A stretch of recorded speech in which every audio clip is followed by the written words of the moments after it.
there are some personal problem. So, under the courtesy and the Auto, syempre, magpasalamat po sa inyong lahat. Sobra-sobra. Dahil, alam niyo po, alam naman natin lahat, lalo na sa mga matatagal na gumagawa ng mga teleserye, pelikula, at sa mundo ng industriya ng showbiz, napakahirap po ng ating trabaho.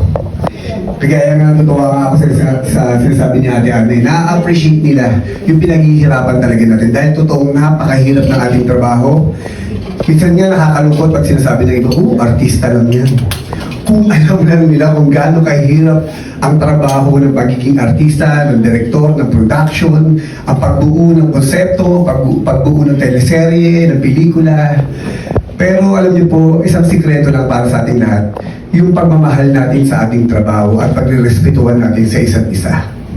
Kasi ako para sa akin, kahit ako nag-iisip ng kabuuan ng kwento ng Batang Quiapo, hindi magiging successful tong show na to kung hindi po dahil sa tulong nating lahat.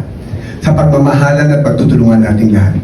Alam nyo, na-appreciate ko sobra yung mga artista, especially si Direk Joel, di ba? Alam natin kung gaano ka-veteran niya ng director, kung gaano kahigpit niya, gaano kasungit, gaano kagaling. Di ba?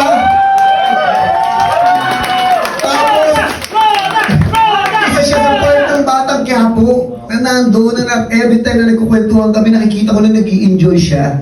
Napakasarap sa puso na na-appreciate niya yung pinaghihirapan nating lahat. Yung mga veteran actors na nakakasama ko, yung mga baguang mga artista na nakakasama ko, yung mga rappers na nakakasama ko, pati yung kumpare kong attorney, hinila ko dito para makasama ko. Yung kaibigan ko, si Kuya Chet, hinila ko rin dito.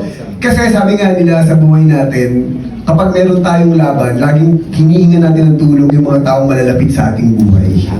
Kaya, sa hirap din ang ginagawa ko sa show natin, ang sarap sa pakiramdam na ang dami kong katulong, ang daming mga taong nagmamahal sa akin, sumusuporta.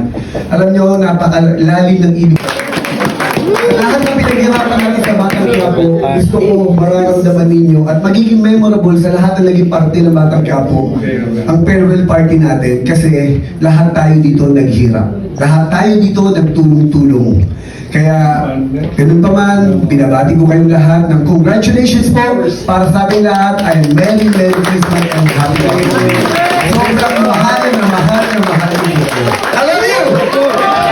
I love you! Thank you po. salamat. By the way, nagsara na yung opisina ko.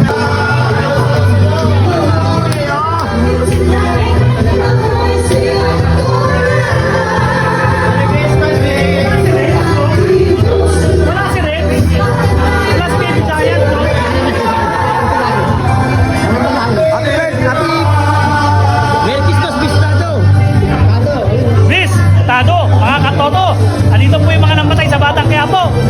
Umaasa sila ng milagro. Nagpa-party-party ang namatay.